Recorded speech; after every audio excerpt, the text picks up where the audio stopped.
Welcome back. We had some technical difficulties, and so we're still not going to let that stop us in what we have planned for this evening. Because again, everybody, welcome back. We had some difficulties, and so now we're just as we're giving a few minutes for all of our panel to get back on. I guess we're missing a couple of people, but as we know of the recent and the current state of our country or our nation, that there's an outpouring, an outcry for the injustice of Black lives. And so as we continue, hold on, there's the bishop, he's back on.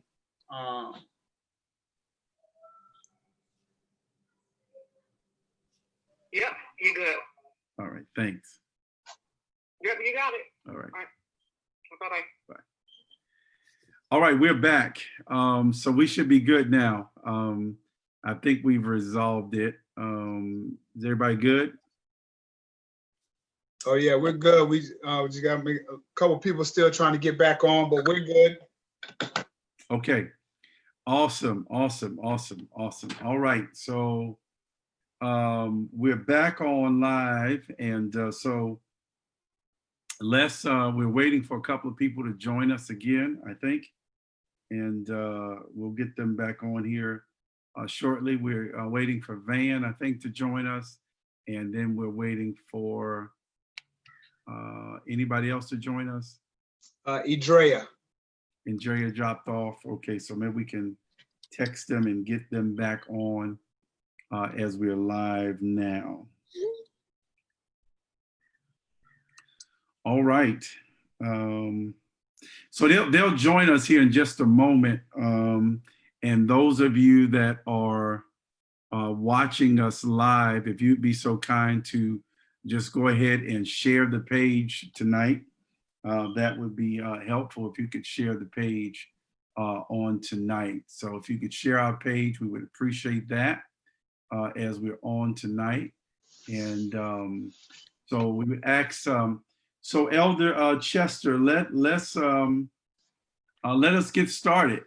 We've got a couple of people on, and looks like Van is joining us back again.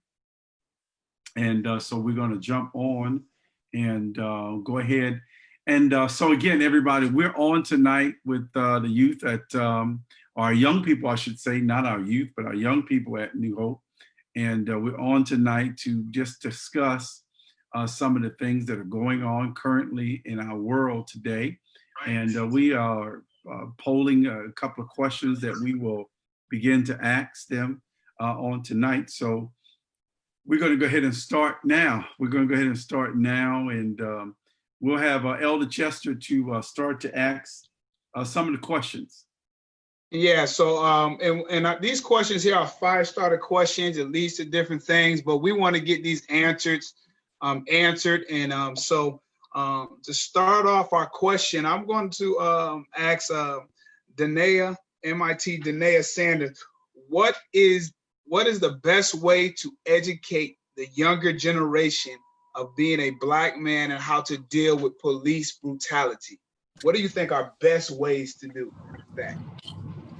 I definitely feel like the best way is to definitely teach them or kind of expose them, because I know a lot of parents are kind of afraid to let their children know like what's really going on. But I honestly feel like that's the worst thing you can do, is like kind of sugarcoat it or not actually like address what's going on.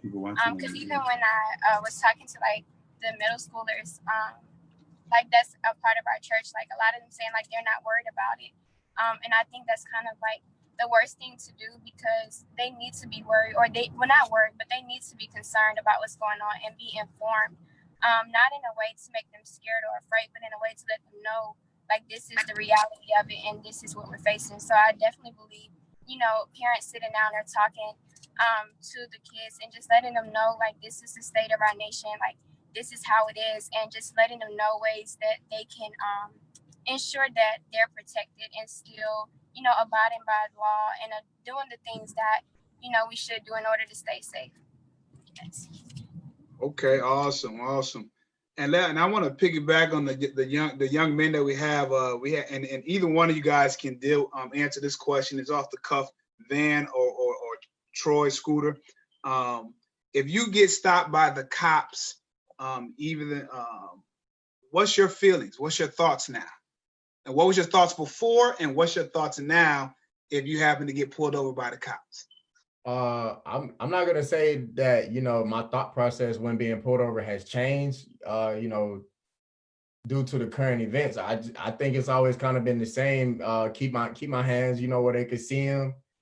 Keep my hands on the steering wheel. I always announce what my next move's gonna be. Sir, I'm reaching for my wallet. Sir, I'm reaching for whatever the case may be. And, you know, I try to keep it yes, sir, no, sir, and comply with everything he's saying, because I know, and I think we've all seen how left that situation can go. On top of that, I would also say you have to try to keep a calm, collective voice. Always try to maintain your composure. Try to be very agreeing with the cop. Don't try to come at them in an aggressive tone, because people will react based off your demeanor and your body language. If you're like perking up at the cop or showing that you're trying to retaliate and stuff like that, that might give them incentive to come at you in a way that you don't feel that's needed to be necessary. Okay. Great answers, great response. Can I ask a question on that, Elder Chester? I want to also hold them a little bit stronger. I guess, I don't know if Scooter answered, but, you know, has your view about being stopped or being approached by police, has it changed some now from what it was before, or has it stayed the same? And maybe you can talk a little bit about, maybe, is there a difference, you think, in the approach to police as you go to school in Atlanta and you live in New Jersey? You think there's a difference? And Van, maybe you can answer the same question about, do you think it's a difference from where you go to school at and from where you live at? I'll tackle it first. Has my view really changed? No, I feel as though like my view is pretty much the same. Situations like this have been happening for years, and my parents always preached to me to take the same precautions every time if I have an encounter with the police. Like those things that I listed off, to stay calm, keep your composure, be very compliant with the side of the police officers, don't give them incentive to be more aggressive. I try to apply by those. I try to apply by those rules every time I come across a situation like that. And in terms of being in New Jersey and being in Atlanta, I feel as though it's pretty much the same in my view from what I've experienced, being that Atlanta is a heavily populated African-American neighborhood or community or city. Where I'm at in New Jersey, there's a high African-American population. So I pretty much feel as though the police deal with African-Americans the same way they do as in Atlanta, being that cities with higher white populations tend to deal with the police in a different fashion when they come across they tend to deal with African Americans differently when they come across them.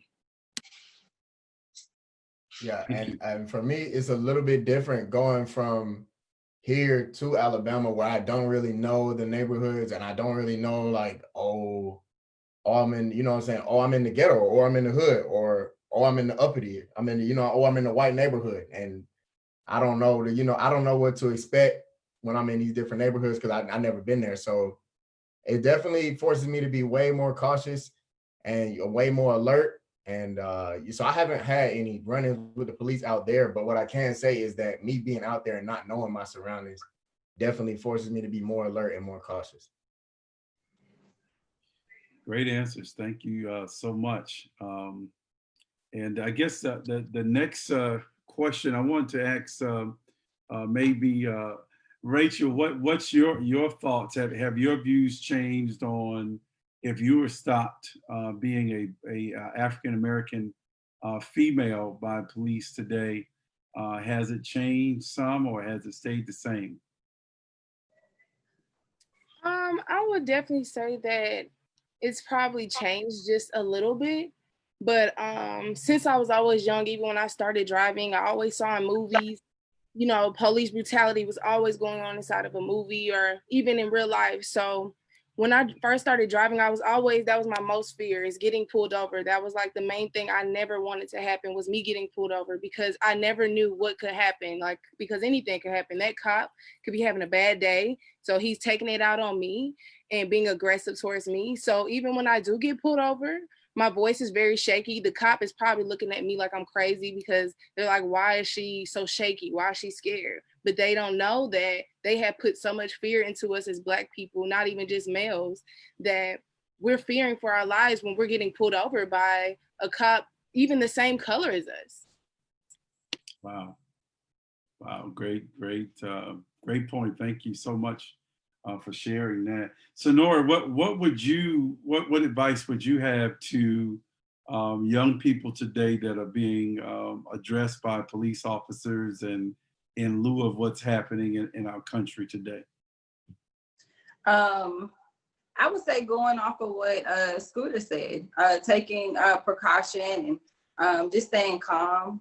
I know for me, I like to keep my purse in the passenger seat or somewhere near me, just in case. I have my driver's license near me, so when I am approached, I already have it somewhere close by, so I don't go reaching or having to say, hey, I'm gonna do this, or I'm gonna do that. I like to already have it, maybe sitting in my lap, or whatever, and have my hands on the steering wheel, and just remain calm and keep a calm composure, and so they're not on edge or think that I have an attitude or anything going on, so we can just have our dialogue and keep it moving. Thank you. Great.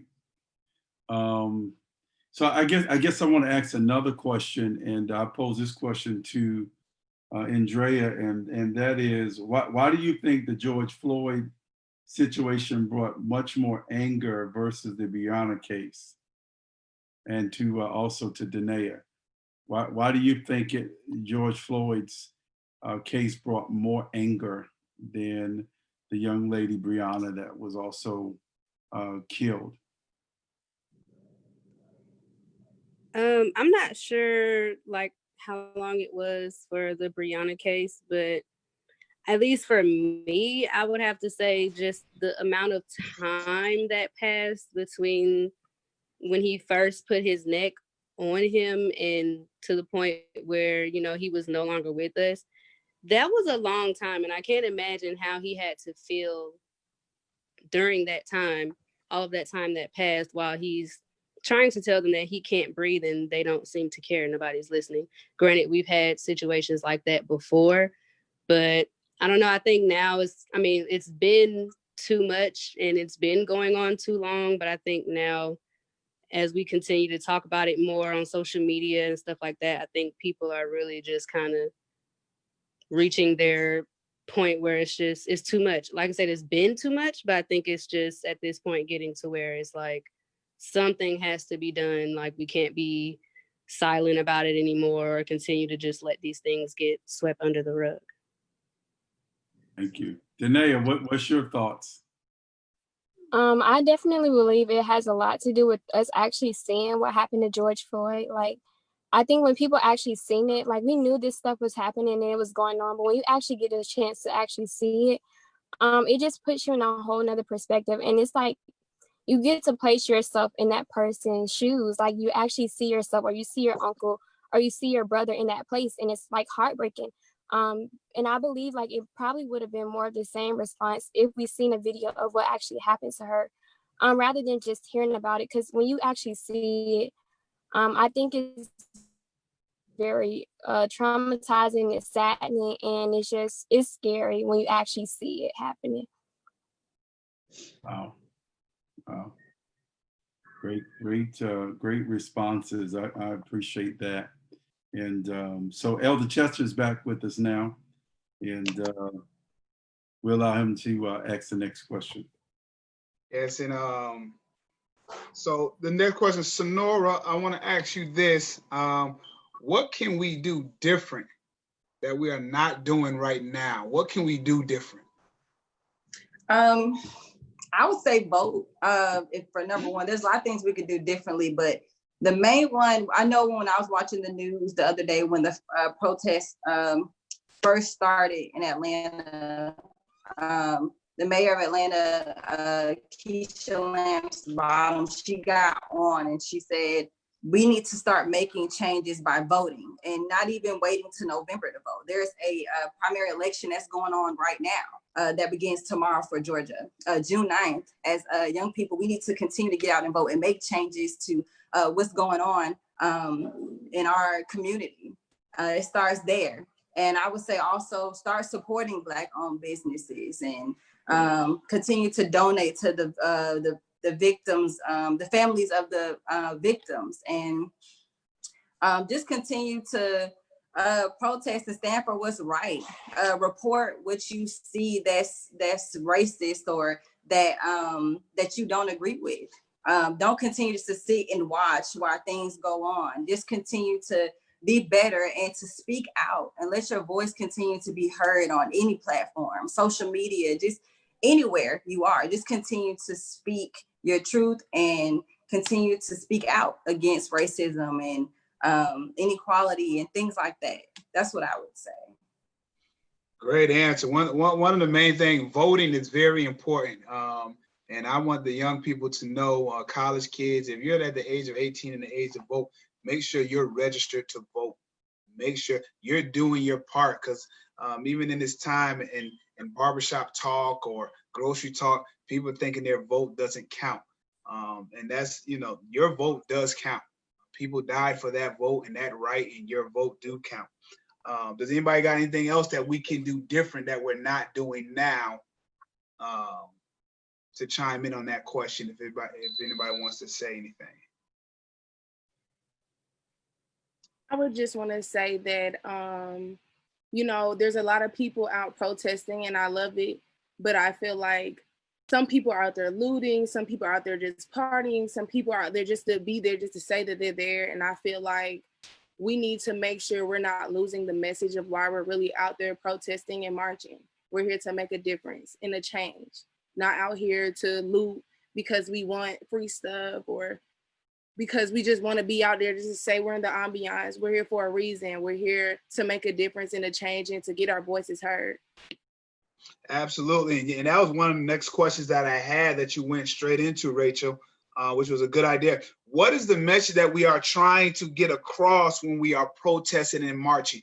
What message are we trying to get across, not only to the police, but also to the government, also to the, like right now, from my phone, I got teachers that's about to go protest and march on Saturday about the curriculum that they're giving us. And we want better curriculum for our inner city schools. So what message are we trying to get across by marching and protesting? And I leave that to the floor to answer.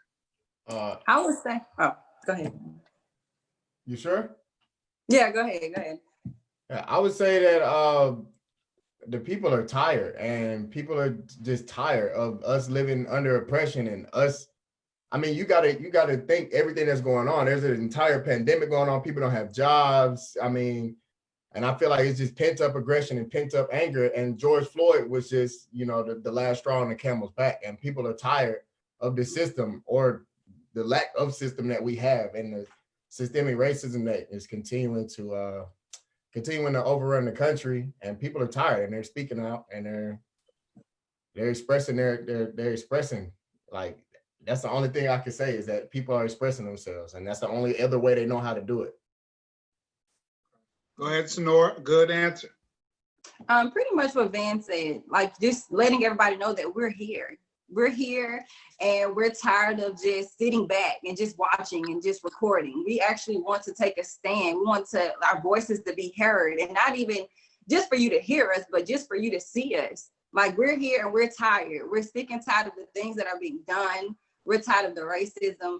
We're tired of being overlooked. And that we're here too. Like that, and that's exactly, like I was just piggybacking what Van said, that we're here. One of my favorite quotes I always love to hear is, closed mouths never get fed. Black people are done being silent. We want our voices to be heard, like Sonora said. We're tired of being overlooked. We're tired of white people feeling like they're better than us, and they're walking next to us and they just feel like, oh, I don't have to speak to them because they're Black, rather than if they walk past a white person and they might speak. We're just done being silent. We're tired of being invisible. Oh, I think like that. another key factor also on top of that would be environmental racism. I mean, being that Black people are already put in so many different situations, being that the Black community is being affected more than any other community by COVID-19, I feel as though the George Floyd thing, as everybody else said, was a tip on the straw. It really made people just uproar. It really brought us out because being that everybody has all these pent up emotions in the midst of COVID-19, everybody just finally just let out.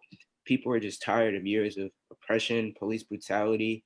It's been so many cases throughout the years where Black people have been getting the short end of the stick, mistreated. We don't get our proper representation in political positions.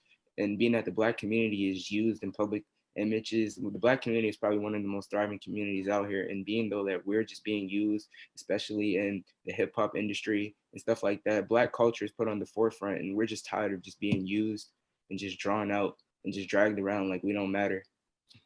Yeah, and I just wanted to add something, like piggybacking off what Scooter said. And I think a part of the message is that, like, we're educated, we're smart, like, we have jobs, we have families. And I think that message gets lost within everything happening because so many, like, people who don't look like us just assume one stereotype about us. So I do believe a part of the protest and a part of the message is that we have jobs just like you do. We went to college just like you did. We're educated. You know, we want things out of life and we're not criminals. And I think just changing that stereotype or that view of us is a part of our message as well. Wow, those are powerful answers. And like Rachel said, the piggyback, closed mouths don't get fed. And I heard before that, you know, marching just got us at the table. And what you guys are trying to say now is that we're at the table, but we want to eat too. We want a plate too. We want to be served too. And so that's why I think this forum right here, just listening to you roar like lions right now, is putting people on notice. See, when the lion roars in the jungle, it puts everybody on notice that the king is now standing up. The queens are now standing up. So that's great. And let's piggyback. Let's compare, Van. I want to go back to what you're saying about the protest. Compare the civil rights protests back in the day in the 50s and 60s to the protests now. What's the difference? Because like right now, I think the protesting right now is getting people's voice heard. I think the protests in the 50s brought us to the table. This protest now is time to say, hey, we're at the table and we're trying to eat. We want our plate and we're trying to eat too. So. Well, I think one of the main differences is, like I said earlier, is everything that's going on right now. And, you know, without those earlier civil rights movements, you know, I don't think people would be as outraged today as they are now, because, I mean, we tried to protest before. We tried to get our voices heard before. And now here we are again. And another thing is just the timing is different. Like, I mean, everybody's walking around and they got a camera in their hand now. Everybody can share it and tell their friends. It only takes 2 seconds to send a text and tell your friends, come protest. And the message can be heard far and wide. I mean, we're seeing Black Lives Matter protests like way overseas in Denmark and Australia and places like that. And I feel like that was the kind of thing that, you know, Dr. Martin Luther King just couldn't do. He didn't have that reach. He didn't have that power to reach overseas. And I feel like now everybody has that power to reach overseas. It's all in our pockets. So I feel like those are the main two differences, just the timing. Absolutely. Is it cool if I pick up on that? Yeah, go ahead, Scooter. Yes, absolutely, sir.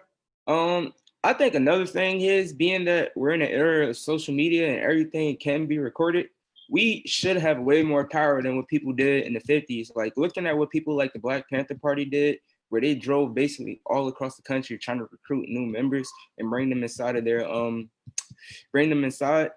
It's crazy how we as a generation should have so much more power and be way more effective than what they have. But we have to find new ways and use our social media platforms to spread knowledge of what we're trying to accomplish. Like, I've seen a video today of somebody ripping down a statue of a slave owner in downtown London. So if we can get our message across of all corners of the globe, they have no other choice but to enforce change. And we have to use our power and our platforms on social media to spread the word and get everybody in the world to know that, like, we're serious, like, we are really tired of all the repression that we've been facing. Absolutely. And that's the power of one. Absolutely. We learned that when everybody's on one accord, your voice will be heard. And so that's awesome.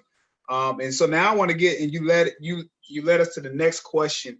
And so I'm going to ask Rachel this question. Rachel been working in the entertainment system with radio stations and stuff like that during her internship at Clark Atlanta. Do you think that entertainers and athletes can help by using their platform to speak on the injustice? Do you think the entertainers and the athletes can help by using their platform to speak on the injustices that we're dealing with? Yes. And the reason I say that is because the celebrities and athletes, those people are like most likely a role model to somebody's children. So a lot of kids are watching these celebrities, these athletes, to see what their thoughts are, what they're thinking, or even if they're not saying nothing, people have something to say about it. Like, oh, why isn't Little Baby saying something about this? Why isn't Steve Harvey talking about this? Like, those people are vessels to us, whether we like it or not.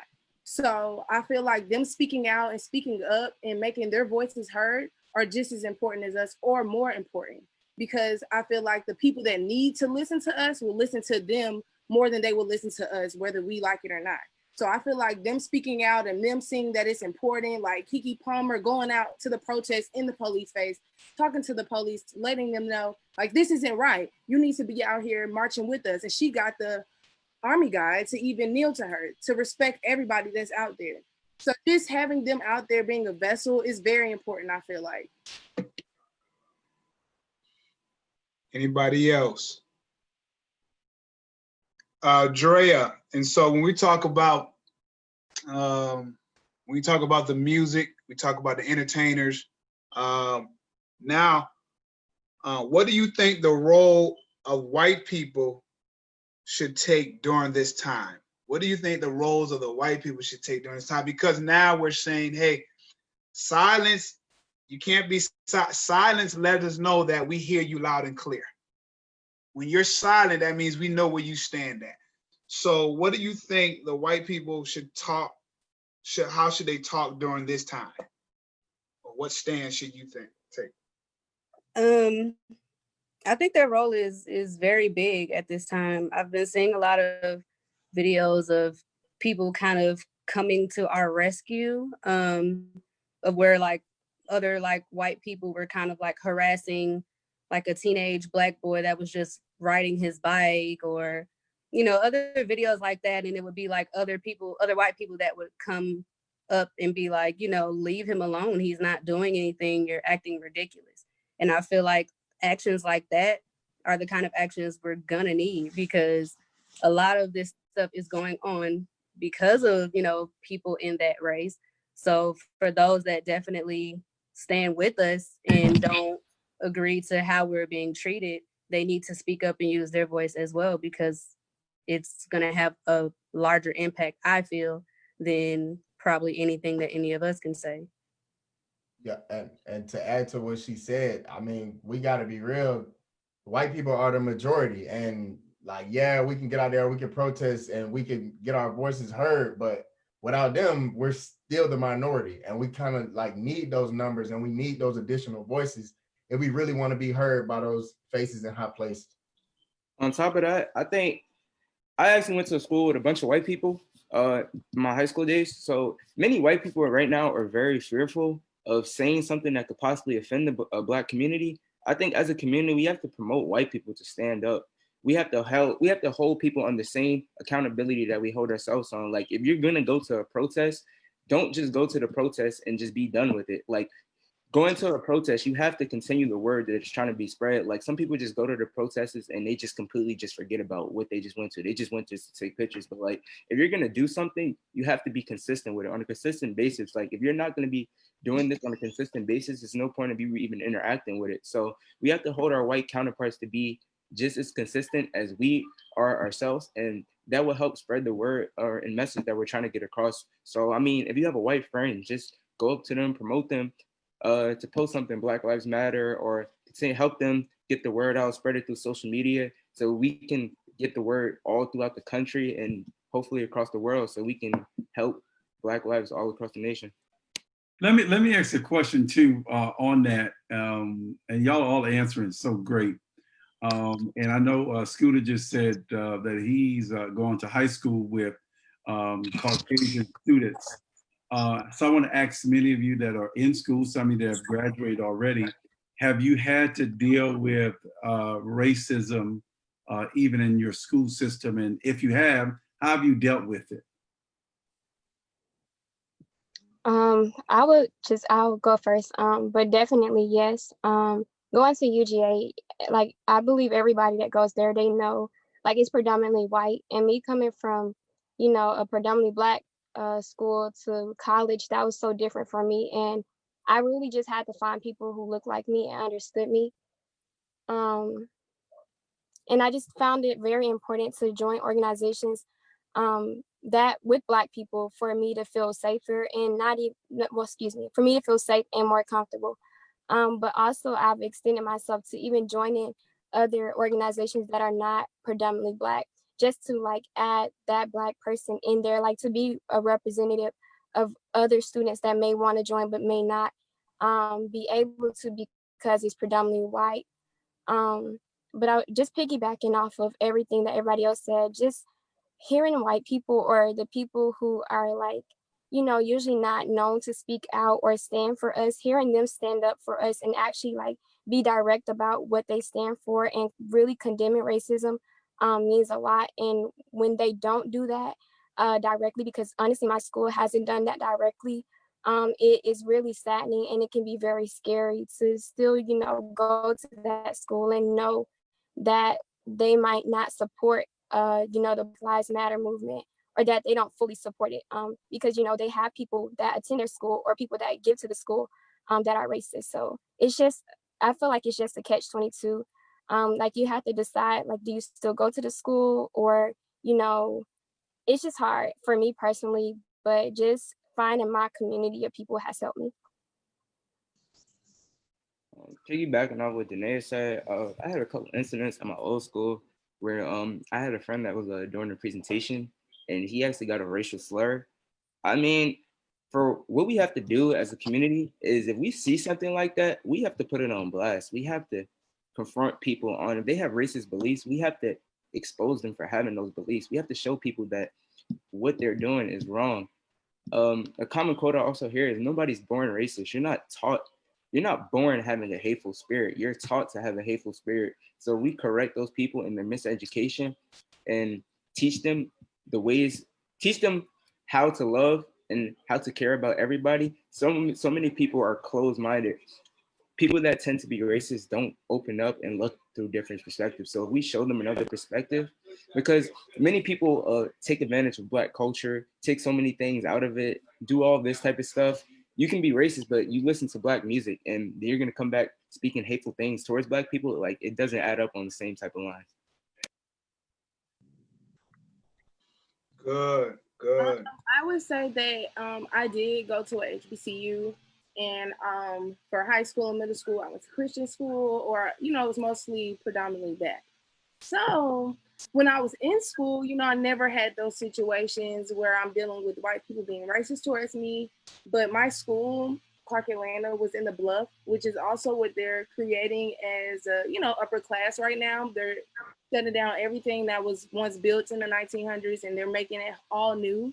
So I would say that going outside of campus, like to go to the grocery store or to go get my nails done, white people are always looking at me funny or watching me inside the beauty supply store, making sure I'm not stealing anything. Like those little stigmatisms also was still happening, even though I was going to HBCU. Great point. And so, and I'm listening to everyone's answers. So, and that's what we're talking about now. No one is exempt, even if you, no matter where you're from, what school you went to, where you're going, because we got HBCU up here, we got PWI universities here. So it doesn't matter. It's just because of the color of our skin, and that's what. And like you said, even with the white people right now, you got to draw the line. Either you're for us or you're against us. And it reminds us in the story in the Bible when it was either you're going to be with Baal or you're going to be with God. You got to make your decision.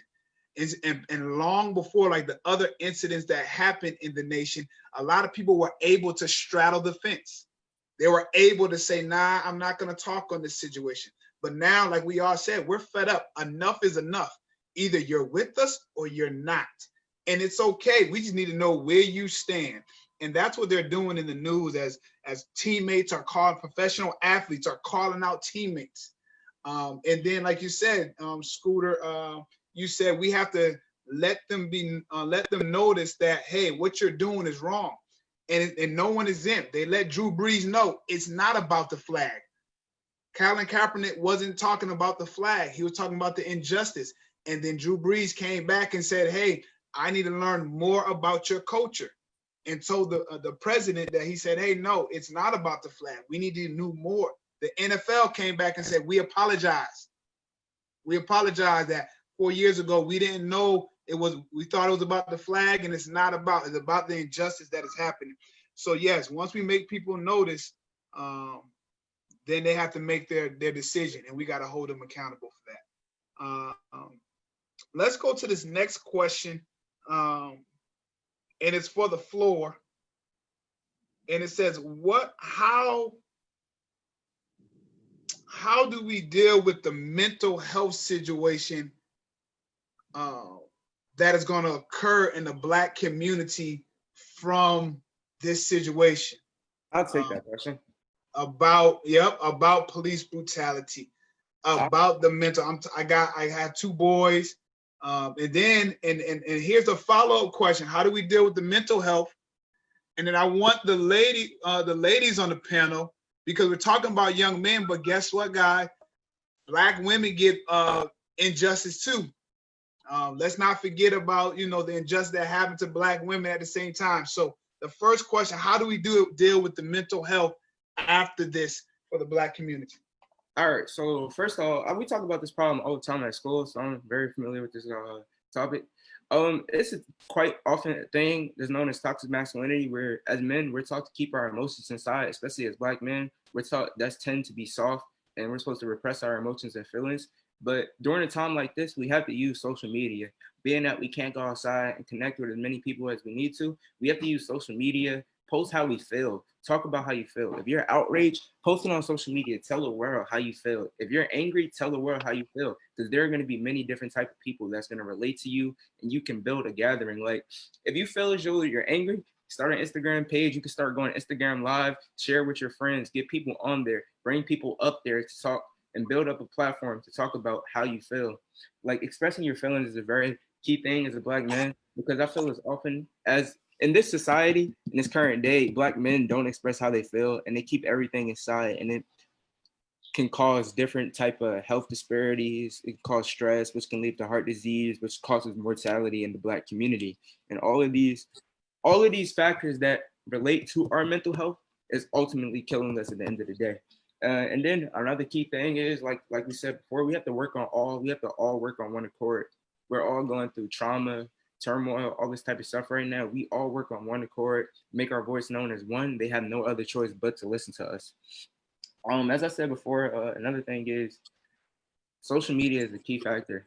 We have to ultimately, we really have to express how we feel. We can't keep all these emotions inside and just let it torment us. I have a question, Scooter. So, like, you know how you say we should be expressing ourselves through social media.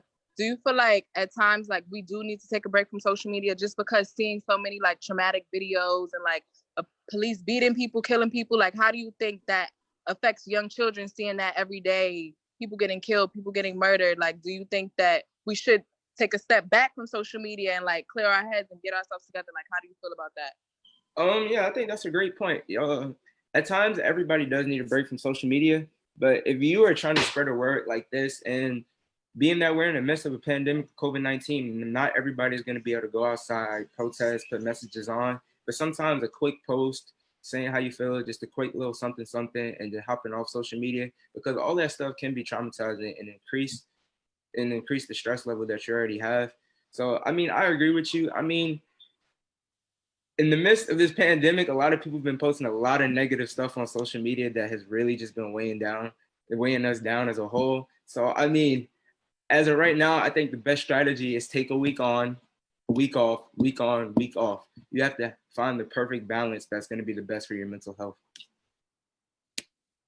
And to add on to that, like, I think that us as Black people, we need to go back and look at like what has happened in history. Like, we have so many examples, like Black Panther Party and just so many different like Black leaders that like this stuff has happened before. So maybe if we understand the experiences of the people before, we'll have like stronger mental fortitude to understand what's going on right now. Because I feel like us as a people, we don't know our history. We don't know where we come from. There are so many abolitionists, so many politicians, activists who fought for this before. And just like you said, our education system has failed us. So we're not really keen on knowing that information. But I feel like us as people, we need to learn about our history. We need to learn about the people that fought before us because we're literally carrying their legacy. So, yeah.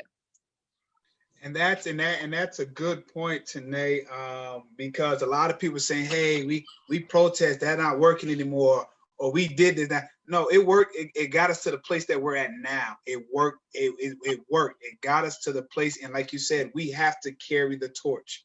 A lot of people saying, "Hey, praying don't work." No, you better pray before, you better pray during, and you better pray after. You don't want to go on by yourself. And so, absolutely, knowing our history, knowing about the Black Wall Street, knowing about the battles that we done won and that we were successful in. Because once you learn your mistakes, then you don't have to make that again. So, guys, once again, this has been a great discussion. And like what we're doing, guys, and we'll continue because now we're on Facebook and people hear your voice, and it's now time to move. We're going to give everyone on the panel. It's 8 o'clock, and we don't want to host people time, but I want you guys to give it a thought. What do you want to leave the people with so that, going forward, that tomorrow, when they wake up tomorrow, that they're moving the movement forward, moving it forward, making sure that we are having fighting the fight of injustice. So we're going to go through the panel, and I'll go through this way. I'll say Scooter will go first, and then we'll go with Van, and then we'll go with Drea, then we'll go Sonora, then we'll go Rachel, Tanae, and then we'll go Danea, and then Bishop will have the last word. All right, you got 1 minute to give your last statement about this topic and where should we move forward. What should we, from this conversation, what should we do? So go ahead, Scooter. You got your minute. Personally, I want to challenge everybody and ask them the question, what are you going to do to contribute to the movement that we're trying to start? How are you going to get up tomorrow and be an impact towards this movement? And either white, Black, yellow, brown, orange, whatever you are, how are you going to contribute to this movement? Are you going to promote people of non-color to engage inside this movement?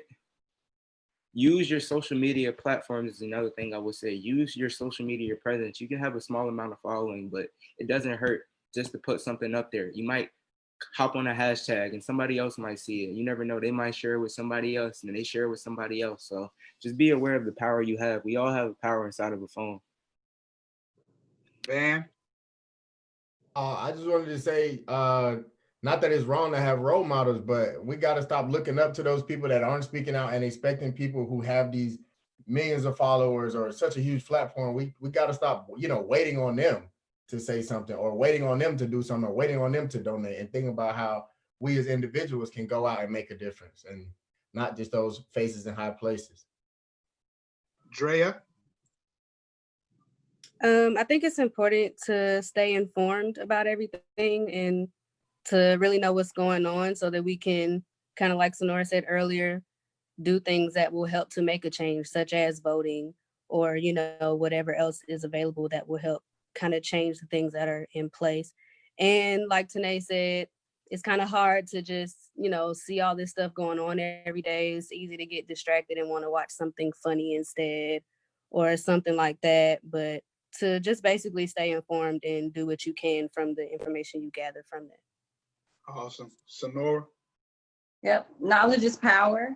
Continue to do your readings, continue to know what's going on and stay informed. And even with the voting, that if you do decide, which I hope that you do, read. Make sure you're reading, because there are laws, there are things on there they're asking you that we don't read. We don't read. There are laws that's been passed that we later on look like, well, who passed this or who said that was okay to do that? We did, because either you didn't vote or you voted and you didn't read. So continue to be knowledgeable and read, and also don't act on emotion. Always think before you do something in all aspects of life. Oh, great job. Rachel? Like I said before, closed mouths never get fed. So stop being silent. Your voice matters. No matter if you have 30 followers on Instagram or you have 5 million on Instagram, your voice matters and your voice deserves to be heard. And I say this also, don't follow what else somebody else is doing. Read up on it, do your own research, figure out what you believe in and what you want to do. So your voice will matter besides of what the next person has to say about whatever's going on. Make sure your voice is heard and you know what's really going on and not just following because, oh, that looks like it's right. That's where the other Black people going. So I'm gonna go that way too. No, your vote matters. So go out and vote. Even if you're gonna go out and protest, do that too. Make sure your voice is heard. Great. Tanae? I just want to say that I think the Black community as a whole, we need to invest back into our communities. Like the dollar lasts 6 hours in our community as opposed to 20 days and 30 days in Jewish communities and stuff like that. So we need to take that into consideration. Like instead of buying Yeezys or investing in a white-owned brand, try to find Black-owned brands that are doing the same thing that you like to do because we have so much buying power and we're literally keeping these people on top by giving them money, by supporting people who don't have the same ideals as us. So just making sure that we're researching where we're spending our money so that, you know, we can create generational wealth in the future. Great. I Danea? have one more thing I want to, oh, never mind. I forgot Danea. I was just going to say, be encouraged. We are making progress towards this. I know it seems like a long time coming, but we are making progress. So just continue to keep fighting and stay encouraged during this time because it can be very, draining and discouraging to see police brutality even going on at protests. And so just be encouraged and just stay positive about it because we are making progress. Great. So, Noah, you say you had the last thing to say? Yes, and don't forget that we still have a pandemic going on. So wash your hands and stay clean and wear your mask.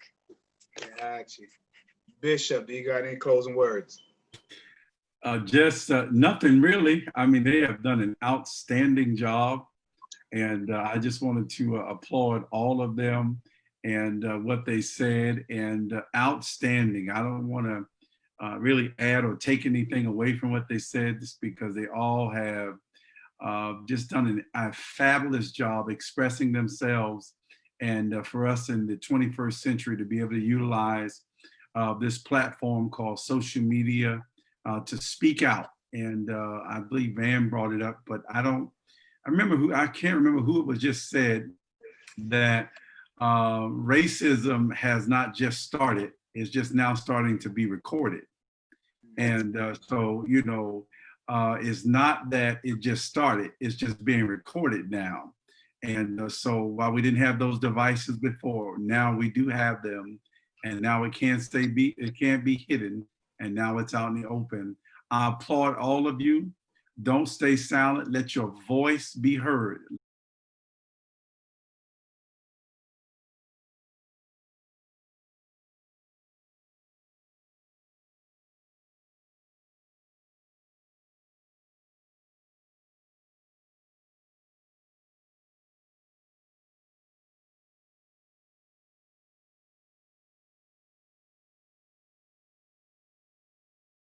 Be heard. Let your voice be heard. And continue to speak out and continue to speak up. And God will get the glory out of this. Love all of you. Thank you for your time tonight. Thank you for your approach. And thank you for your voice being heard on tonight. So godly proud of you. I want you to know First Lady's proud of you as well. And we appreciate what you're doing and how impactful you're going to be. You're our leaders. And so we're counting on you and counting on your voice to be heard. Great. Once again, guys, everyone that's watching this by Facebook Live, make sure you share this watch party so this message can get to the youth and to the world. Because New Hope Christian Ministry Youth, we didn't come to take sides, but we came to take over. And we don't get tired. We continue to get better. So once again, guys, join us the next time we're on Facebook Live. Thank you.